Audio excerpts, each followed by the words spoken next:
আজ মধ্যরাত থেকে দেশের ৬টি অভয়াশ্রম সহ বিভিন্ন নদীতে মাছ ধরায় শুরু হচ্ছে ২ মাসের নিষেধাজ্ঞা। জাটকা সংরক্ষণ ও ইলিশের উৎপাদন বাড়াতে ২ মাস সব ধরনের মাছ ধরা বন্ধ থাকবে। কর্মহীন এই ২ মাসে জীবিকা ও ঋণ নিয়ে দুশ্চিন্তায় ভোলা, চাঁদপুরের জেলেরা। যদি এ সময়ে তালিকাভুক্ত জেলে পাবেন সরকারি সহায়তা, তবে তা প্রয়োজনের তুলনায় অনেক কম বলছেন জেলেরা। স্টে সেফের ডাবল লেয়ার প্রোটেকশনই পিরিয়ডের হেভি ফ্লোর দিনগুলোতে আমাকে রাখে নিরাপদে। Stay safe. পহেলা মার্চ থেকে ৩০ এপ্রিল ২ মাস দেশের ৬টি অভয়াশ্রমে সব ধরনের মাছ ধরা নিষেধ। জাটকা সংরক্ষণ ও উৎপাদন বাড়াতে প্রতি বছর এই নিষেধাজ্ঞা দেয়া হয়। এই সময় মাছ শিকার, বেচাকেনা, মজুদ ও পরিবহনে প্রশাসনের তরফে আছে নিষেধাজ্ঞা। অভয়াশ্রম থেকে এরই মধ্যে চাঁদপুরের বিভিন্ন ঘাটে ফিরতে শুরু করেছে জেলেদের ট্রলার। কর্মহীন ২ মাস জীবিকা ও ঋণ নিয়ে দুশ্চিন্তায় জেলেরা। সময়মতো প্রতিশ্রুত খাদ্য সহায়তা নিশ্চিতের দাবি তাদের।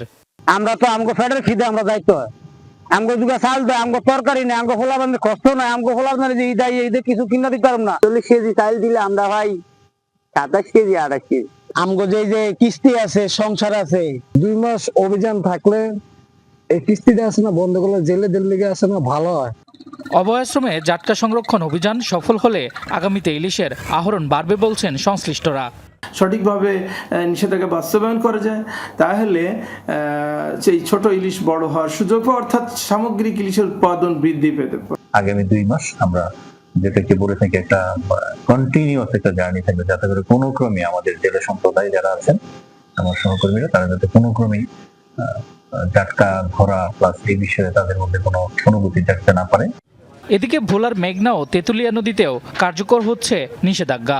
সারি সারি ট্রলার ও ইঞ্জিন চালিত নৌকা দীর্ঘ সময়ের জন্য বাধা পড়ছে ঘাটে। 1 তারিখের দিন শুরু হবে। আমরা এই কারণে জাল ফাল মানে গাছ করে আর কি নৌকায় সাথে আর কি রাখতেছি। 2 মাস অভিযান দেয়, এনজিওকে কিস্তি বন্ধ করে না, আমরা ফেরত দেয়, মাছ ধরতে যাইতে হয়।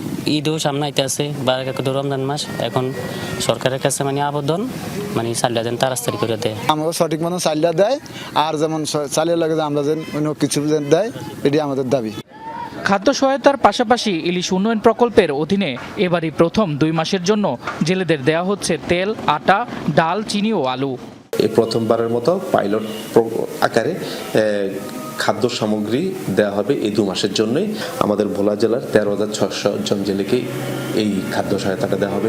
চাঁদপুরে নিবন্ধিত জেলের সংখ্যা 39,000 আর ভোলায় 1,68,000। এর বাইরে এই 2 জেলায় অনিবন্ধিত জেলে ও মৎস্যজীবী কয়েক লাখ, যারা সরকারি খাদ্য সহায়তা ও প্রণোদনার বাইরে থাকছেন। শামস তাবরিজ উচ্ছ্বাস, যমুনা নিউজ।